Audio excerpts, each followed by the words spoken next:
Hello, and we are live at 11:05 on BC with Spirit Cars. Josh, the voice of Spirit Cars, is behind the camera, and I'm getting pretty good at that, ain't I? After about 3 weeks, we got the intro figured out. Who knows, pretty soon we may have technology and we'll actually be showing a title for a show and everything else. But today, this is about ready to go. I've kind of left this open a little bit so I can show you some brakes and a friction shock. This is going to go in a truck with another car, and it's going out east. So this is a Spirit chassis. It's for a C-cab. A customer wanted us to, I can't remember his name. What's his name? Larry. Larry. Okay, yeah, I know. So this is Larry's chassis. He'd already got the C-cab. And so we painted it, we assembled it. We're still going to bleed the brake lines. We haven't done that yet. So when we start, I got a handful of parts back there. I don't know if I have them all, but it's a 4-inch drop axle. You got your shackles, you got your spring, you got your drag link, hold it together. On Spirit, we didn't throw this on here yet, but we use what is called a slingshot steering. And where that name comes from, if you look at this upper steering arm, if I pull that off, it looks like a slingshot. But it steers, you get that as parallel as you can to the radius rods. It steers the left side spindle, and the left side spindle through the drag link will steer your right side. Now if you hear somebody talking about cross steer, what you have to do with that is you put your steering box a little farther up forward. It'll sit right in here, and the box will steer like that. You won't have a drag link at all. As far as you won't have a slingshot at all. Your drag link will come across. Your steering arm on this side is going to be a little bit longer, and there'll be 2 bolts. So your steering arm is going to attach right here, and it's going to steer from the center. And your steering box is going to be way up front. This is a clean look. This works for a T-bucket. The argument you're going to hear with this one here is bump steer.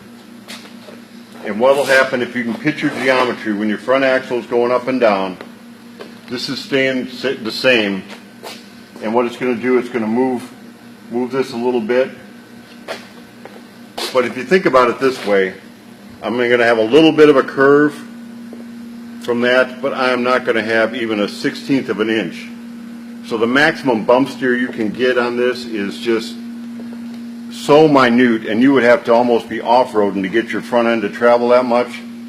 So yes, I've heard the argument, yes, geometrically, there is technically some bump steer, but in theory, you cannot feel it, and it has no bearing on your steering. So I feel absolutely comfortable. We use slingshot steering. I'm happy with it. Performance-wise, I like it. It's clean looking, and I'm going to stick to it.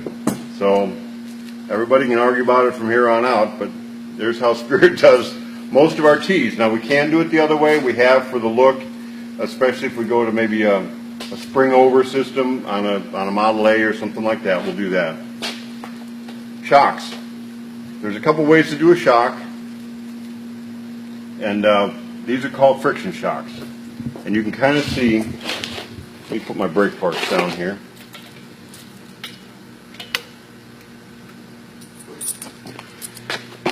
It's got a washer, and these are rubber washers. Here's the shock itself, and there's another rubber washer. Now what we do, we take a threaded rod and run it all the way through. You can see it moving over on that side. So when I tighten one bolt, it's going to tighten both of these equal. And the tighter I make them, the more friction it puts on these washers and on these rubber washers, and the less that this arm will move. So the more friction I got on it, the harder that arm is to move. You can use an oil or gas shock. We've got a different mount that comes up here and comes down. There's a, right here you go. Good job, Josh. This will bolt on it from here. And it, with the 2 rod ends, allows it to pivot. So as your front end comes up and down, your shock works like that. If it's a gas shock, it comes up to the side, works the same way. We've got a panhard rod on it here. You can see the panhard rod. The main reason for that is if you look at your shackle, you've got some movement in your shackle. So your front end can sway back and forth a little bit. With the Panhard, it can. And the same thing, as it goes up a little bit, it may move your front over a little bit, only the amount of the arc, but it's very insignificant. So on this one, we got a 4-inch drop tube axle, radius rods, and you can do a 4-link suspension, but these are radius rods. A big trick when you put a suspension together, I don't have these tight yet, but if I pull this bolt out of here, you can look at it. I'm putting that bolt right in. Now, if my axle, I could pull this all the way up here. You can see that. So if my hole was way off, I could pull it up. If it was down, I could push it down. But if I had to do that, what I'm doing, I'm loading the entire front end. I'm turning the entire frame into a torsion bar. A lot of times people will call and say, oh, my car don't sit straight. They think it's a shocks or something, that the whole thing is leaning. I don't know. What do you think, Josh? 90% of the time? Yeah, it's... The problem is right there. And all you got to do to fix that is, put my parts back on or I'm going to lose it here, is adjust your clevises here. I can adjust this clevis out a little bit and this one in a little bit, or whichever way I want to do it, and to get it adjusted right. You want 5 to 7 degrees, this axle angling back. So it's another, you adjust that in here, so you can adjust your front suspension that way. I want like... So show that, because we get a lot of questions on that. When you set it up, how do you set your front end up? Okay, so if you look down the axle, you see how this axle is angled back a little bit? This is going to be within 5 to 7 degrees. If you get this angled back 5 to 7 degrees, and you can actually put a degree finder on it right here to find that, and you're good to go. If you need to adjust it, you can adjust it out right in here, and that'll get your angle going back. Toe in, I like to go about an 1/8 inch toe in, and you don't need no high dollar equipment. You can take a tape measure and have a buddy or do it yourself. Hook a tread on that side and measure a tread on the other side, and use the same treads on the back side, and then you can measure it that way. Your drag link has a right hand and a left hand thread on it. So if I turn it one way, loosen your jam nuts. And while I'm talking about jam, this happens to be a left-hand thread one, and this is a right-hand thread one. So if I loosen them both up, I can twist it one way, and you can see it's moving it out there, and it's moving the other side out at the same time. And if I do it this way, it's moving them both in. So I can adjust it like that. You need a jam nut. You need a jam nut. You need a jam nut. Even on a rod end like this where it can't work itself loose, you need to keep the pressure on there so it's not banging itself and loosening up your thread. So jam nuts on everything, just you need that. We use a 37 to 41 Ford spindle. These are new spindles. U.S. made. U.S. made? Are they? Yes, U.S. made. And they press it on a bearing adapter, or we press it on. So we push the bearing adapter on so that we can use a GM caliper and a GM rotor. Both these parts are parts store available. What is this, a Camaro? 82 to 87 Camaro for the caliper and 70 to 78 Camaro for the rotor. Okay, there you go. Josh, Mr. Parts guy, knows the numbers. If you need to know part numbers, you can whip them off. Got our front end together. You got, make sure you grease your bearings. Make sure there's a grease zerd in here. Make sure you grease all that. There's set screws to hold everything. Again, always make sure it's tight.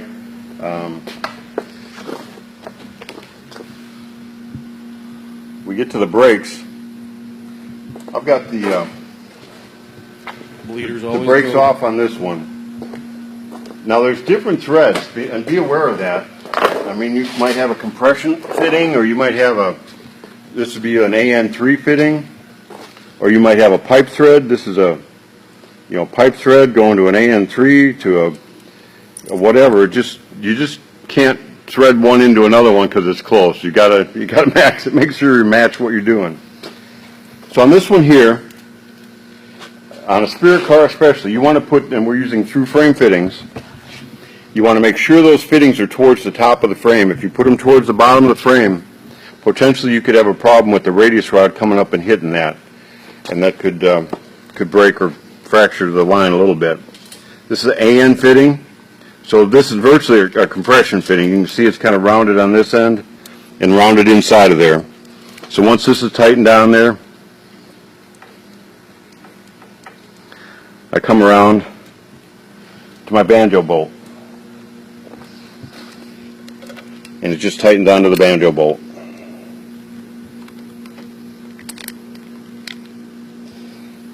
So we get that all tightened and probably into there. This will cut off when you get it all tightened.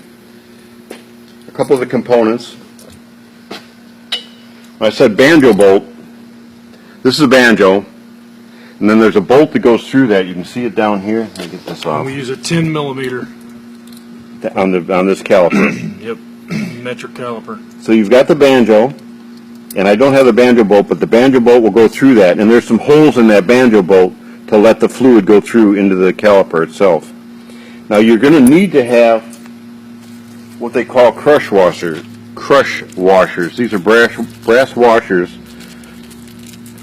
that go on the top side and bottom side between the banjo and the banjo bolt, and between the banjo and the caliper. Necessary parts. You need to have these. That helps get it sealed and no leaks there. I've got a compression fitting. We've already got it. I think we went over brake line and braking fittings, double flare it. Of course, double flare everything on a brake line. And that goes into the adapter here, and it comes around. On a Spirit car,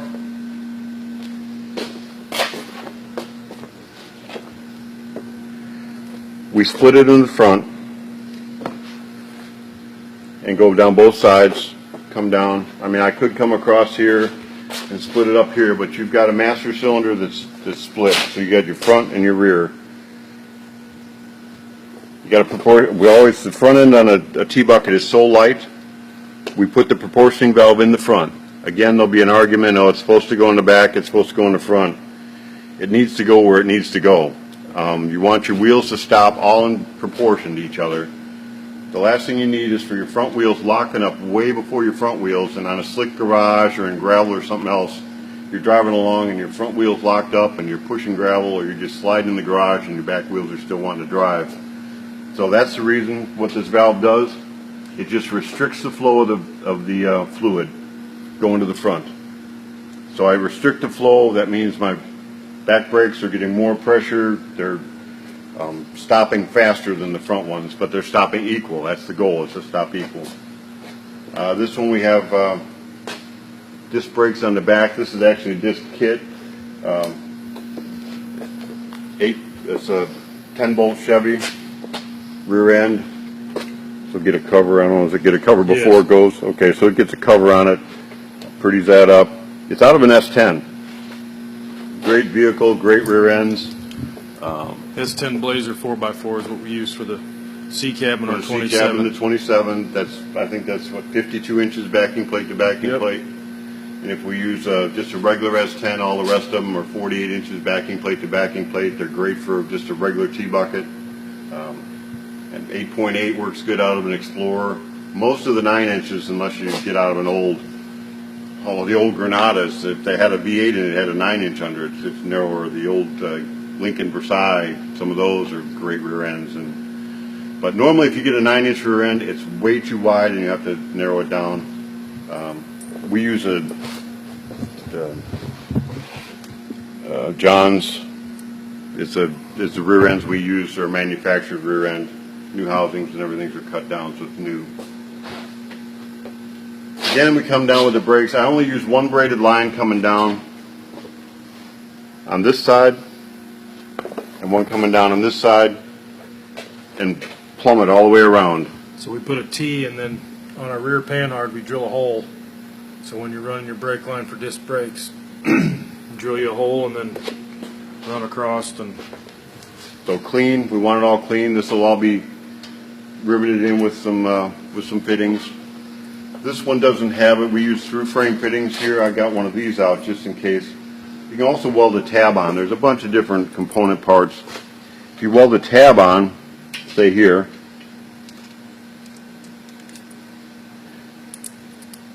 you can push a fitting into it, and then there's a clip that holds the fitting. It just snaps in. So your tab can be welded and it can be all painted. That's another way to do it. I mean, a lot of options. Fundamentally, we're dealing with hydraulics. Air can compress. You take some water, you just don't compress air. You take the hydraulic fluid or the brake fluid in here. As the master cylinder compresses, pushes the fluid out the cylinder, it compresses. There's some cups in here, it pushes it, that's what makes it stop. I mean, all you're doing is pushing fluid out of there and pushing it into here. Leverage is a big thing. I mean, so if you're not having enough brake sometimes and you're doing just a standard brake system, if you move your pedal down, you got less leverage. If you move it up, you got more leverage. So you're going to have an easier pedal and a harder, you could stop easier the higher you go here. The farther down you go, you got more travel, but it's a little bit harder to push. There's different ratios in the master cylinders. You can also use a power booster. Fits on here. We offer it both ways. The car is so light you don't need to have power brakes on it. It's just a chassis ready to go. We're just going to button it up here after lunch, and we're pretty much just waiting for the truck, and this is going out east. So there you go, a Spirit chassis. This is how we do it. There's no one way to do it, but there are some wrong ways. Make sure you, in the back, I'm just going to point this out before we say, where's the yellow book at? These are rear radius rods. Same thing. For years, we buy cold roll steel. It had a standard. I'm going to say China. I'm not going to blame it all on them. But the standards have gone away. You used to say there's so many, notches on a bolt. It's a grade 8 bolt. You could read it that way, and it meant something. Honestly, steel grades, aluminum grades, bolt grades, I don't trust any of them anymore. For years, we ran them without a brace right here. Never, and we put lots of torque and just all kinds of stress on them and never bent a one. Then all of a sudden they start bending right in here. So we put the brace in. So just be aware of that. It's not like it used to be where our standards were super tight on the steel that you buy. It's just not that way anymore. Cold rolled is supposed to be cold rolled, hot roll is supposed to be hot rolled, and we use 3/16 on the frame. Sometimes a little overkill is better than being a little light. So that's it for today. I've got a lot of information out there, but I think we'll read from the book. We got a couple books. The Hot Rod Man wrote 2 of them. Just Coffee Break Contemplations, and we have Pass It On. Pass it on. Pass it on. We're going to pass it on today. Because you read the last couple's been from the coffee. So they're not proverbs. Don't hold the weight of a proverb, but these are Ernie thoughts. The Hot Rod Man. Oh, I need to listen to this one. An interesting person is a good listener. A boring person keeps talking without listening breaks. So I'm going to work on that one. I may read that a couple times today. Conversation is 2 ways. I know I've been in a lot of conversations that just went one way, and that's not always a good one. So for today, I'll give you a few brake tips, a few chassis tips. I think we need to actually build a front end here pretty soon. I've got some requests to go over a Model A. We got a Model A over there. We may talk about that. We're going to do a test drive out on the road with John's car. That's getting ready to go on a truck. And so today's Tuesday. Stick with us. I do have one request before we go. What's that? Let's show them the rear. Everybody wants to know, can you put a hitch on a T-bucket? Oh, there we go.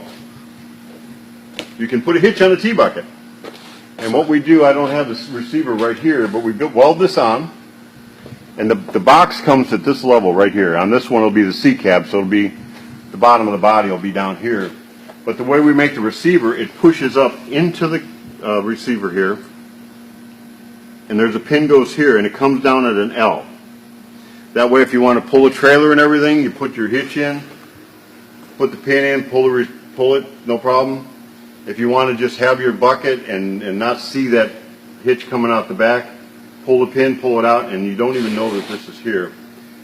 We've done several different ones and made contraptions and did it.